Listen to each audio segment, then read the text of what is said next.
This is Cinema Sunday. After the credits movie reviews. Welcome back to another Cinema Sunday. I am professional voiceover artist for movie trailers, John Bailey. And for this Cinema Sunday, I'd like to review a few things for you. First of all, Silent House, rated R. I went into Silent House thinking it was going to be crappy. And I wasn't completely wrong. But it had some things in it that I've never seen in a movie before. I had never seen a movie that was shot from beginning to end, what seemed like one seamlessly flawless full take. Now, I looked for edit marks. There was a few lights go out. You can tell there's possible editing done there, but it was very difficult to find places where they had actually edited. It really did seem like it was all done in one full shot, which is, I gotta say, that was a really cool way to do a movie.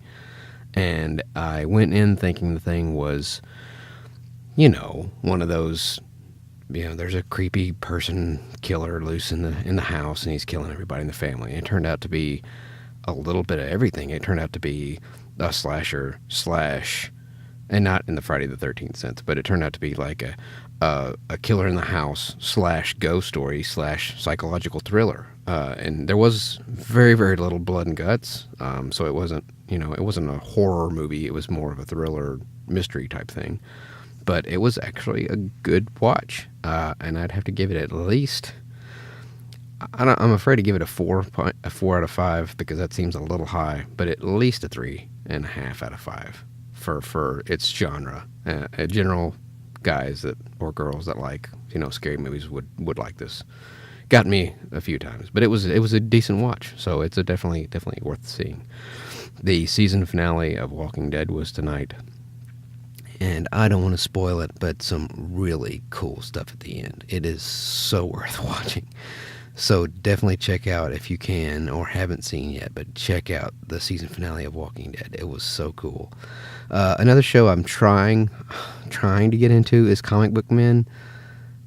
Oh my gosh, the main guy that owns the comic store for Kevin Smith, he's one of the guys from Revenge of the Nerds. He's just like, I mean, it's just the whole thing. Half the TV show is basically a video podcast, and I'm like, just cut that crap out. It's like half video podcast, half like Pawn Stars, like a nerdy version of Pawn Stars. And there's not enough of that stuff. There's not enough people bringing in cool things that you can see, that, the rare comic books that you've never seen before that are worth billions of dollars. There's just not very much of that stuff. Most of it's just bullcrap, really. I mean, it's sadly. And I really want to like it, and I feel like they're throwing Kevin Smith in there just because they feel like, a famous person's in this, and he's part of he owns the comic books, blah, blah, blah. It's just not worth it. So, I mean, it's okay to check out, but I'm not going to be a consistent watcher of the show by any stretch of the imagination. I'm a big Rowan Atkinson fan, Mr. Bean, Blackadder, and Johnny English Reborn is out on demand right now, and I rented it, and I gotta say it was fairly funny. It's gotta be, at least for a rental, if you can get a Redbox for $1, it's definitely worth it. It's got a few good laughs in it. It's just not as funny as Blackadder or Mr. Bean was, but it's still okay. It's probably at least a 2.5 out of 5, something like that.